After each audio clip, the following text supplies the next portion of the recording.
Yohanes 3 ayat 16.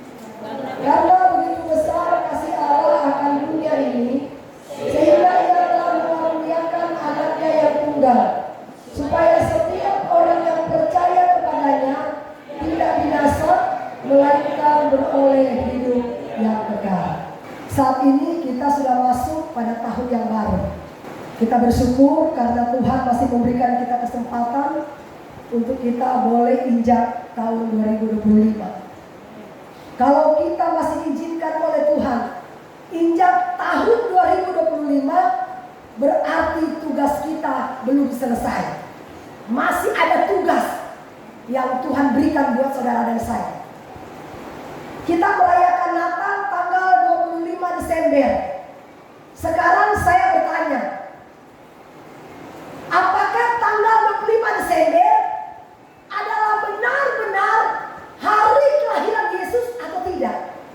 Kenapa tanggal 25 Desember seluruh dunia, khususnya umat Kristiani, merayakan hari kelahiran Yesus Kristus? Padahal di Alkitab, dari kitab Kejadian sampai kitab Wahyu, saudara boleh cari, tidak pernah tertulis 25 Desember hari kelahiran Yesus Kristus. Tanggal 25 Desember itu hari penyembahan Dewa Matahari. Itu tanggal 24 Desember. Kenapa kita bisa merayakan kok bukan kelahiran Yesus Kristus itu, pendeta? Kenapa kita merayakan? Padahal itu hari penyembahan Dewa Matahari oleh Raja. Pada waktu Konstantin bermimpi, dia melihat salib Kristus. Saat itu saudara, dia gak bisa tidur, karena salib Kristus yang dia lihat itu terngiang-ngiang terus di otaknya, membuat dia berhari-hari tidak bisa tidur.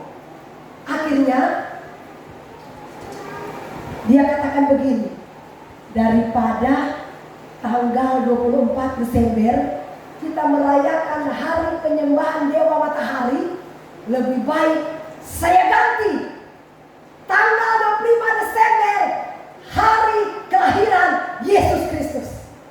Padahal hari kelahiran Yesus Kristus bukan tanggal 25 Desember. Makanya sampai detik ini orang Kristen, khususnya Advent, tidak pernah merayakan Natal. Yang mereka rayakan itu cuma tahun baru. Saudara, makanya kenapa hari Natal, hari kelahiran Yesus Kristus, itu adalah hari kudus. Hari yang benar-benar seharusnya kita menghormati bahwa Yesus telah lahir menebus dosa saudara dan saya.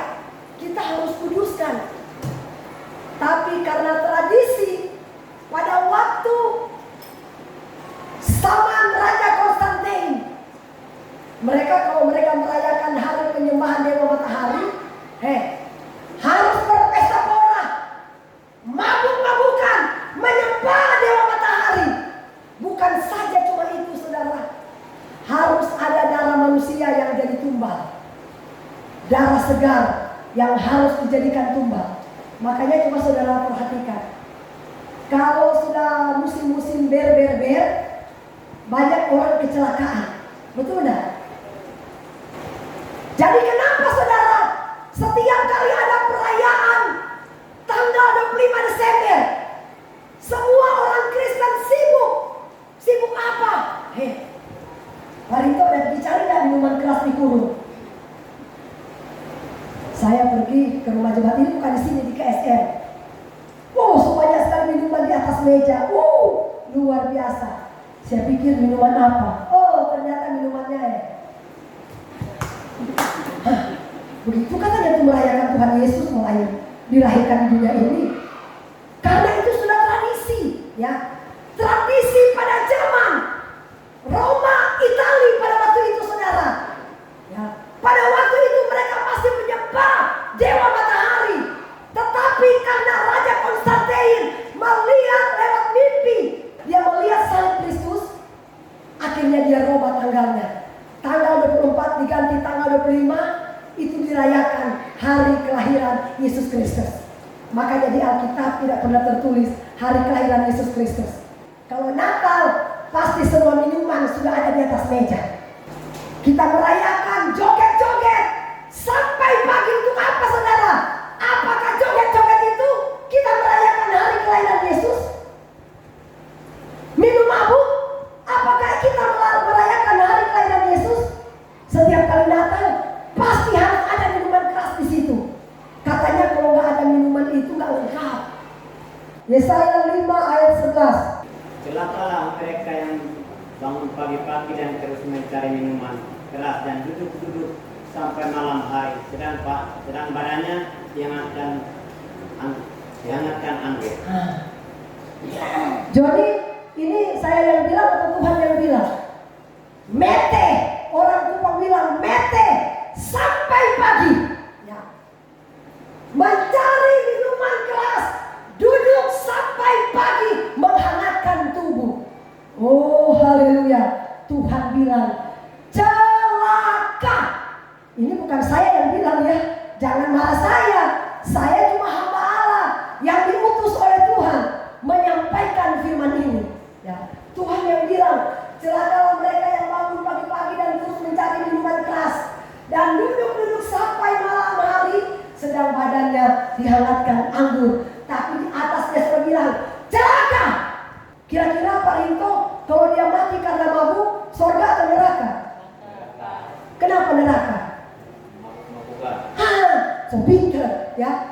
Karena firman yang bilang orang pemabuk tidak mendapat bagian di dalam kerajaan Allah.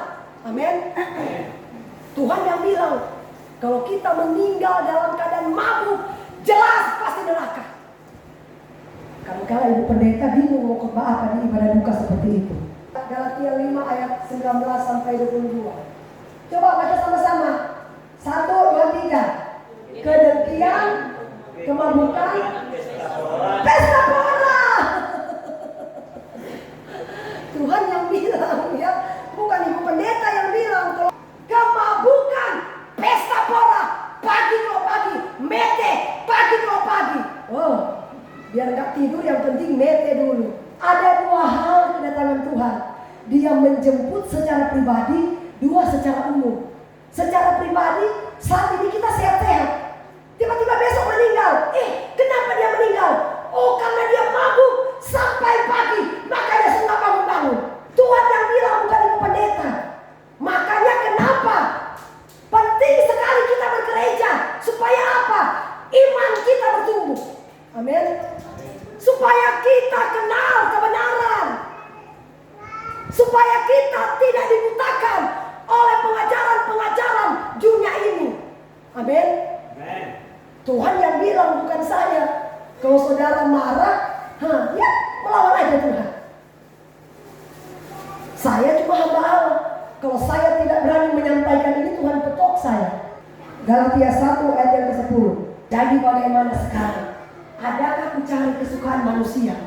Kalau saya cuma suka menyenangkan hati manusia, nggak apa-apa kok. Natal kan sekali setahun sekali, mabuk-mabukan juga nggak apa-apa kok, nggak masalah. Itu saya menyukakan hati manusia, ya. Tetapi Tuhan bilang begini, adakah aku coba berkenan kepada manusia? Sekiranya kamu masih mau mencoba berkenan kepada manusia, Tuhan bilang, kamu Lendra bukanlah hamba Kristus, bukan Allah Tuhan. Ya. Kalau saya masih kompromi, saya tidak berani menjelaskan ayat ini. Tuhan bilang, nggak pantas kamu jadi hamba Tuhan, nggak layak kamu jadi pendeta. Seorang hamba Tuhan harus berani menyampaikan firman. Sekeras apapun, firman tetap firman. Amin. Tuhan bilang kalau saya nggak berani menyampaikan ini, saudara pedosa itu saya yang tanggung. Yesaya 3 ayat 8 dan 9. Coba. Kalau aku berfirman kepada orang jahat, hai orang jahat, engkau pasti mati, dan engkau tidak berkata apa-apa untuk memperingatkan orang-orang jahat itu supaya bertobat dari hidupnya. Orang jahat itu akan mati dalam kesalahannya, tetapi aku akan menuntut pertanggungjawab atas nyawanya daripada. Lihat, Tetapi jikalau engkau memperingatkan orang jahat itu supaya ia bertobat dari hidupnya, tetapi ia tidak mau bertobat, ia akan mati dalam kesalahannya. Tetapi engkau telah menyelamatkan nyawamu. Nah, ayat inilah yang saya takutkan. Tuhan yang bilang, kalau aku yang berfirman kepada orang yang melakukan kejahatan, kamu sudah lihat di depan mata, kamu tidak tegur, DP nyawa kamu yang tanggung. Tapi kalau kamu setegur, terserah dia mau dengar apa tidak, kamu menyelamatkan nyawamu, DP nyawa dia tanggung sendiri. Haleluya. Amen. Makanya saya rela dibenci banyak orang, enggak masalah, firman tetap firman. Amin. Amen. Lebih baik saya menyenangkan hati Tuhan. Adakah aku cari kesenangan manusia atau kesenangan Tuhan? Kalau kesenangan manusia, oh ikut-ikut aja, enggak apa-apa, mabuk-mabuk pesta pora pun enggak apa-apa. Apakah kita boleh Ibu Pendeta merayakan Natal tanggal 25? Boleh. Itu anggaplah kita sedang memperingati. Amin. Memperingati bahwa Yesus pernah lahir ke dunia ini. Saudara, ketika Yesus lahir, sebenarnya itu adalah kado yang terbaik. Itu adalah kado yang termahal. Itu adalah kado yang terindah yang Bapa berikan kepada saudara dan saya. Kenapa? Kita orang yang berdosa, kita orang yang jijik, kita seharusnya sudah gak layak untuk diselamatkan oleh Tuhan karena dosa kita terlalu besar. Tapi karena darahnya yang mahal, dia rela turun ke dunia disalibkan supaya kita semua diselamatkan oleh Tuhan. Amin. Jangan pernah menyia-nyiakan kasih karunia yang Tuhan berikan kepada kita. Amin. Berbahagialah mereka yang mau taat melakukan firman Allah, kerajaan sorga akan menjadi warisan hidup kita. Amin.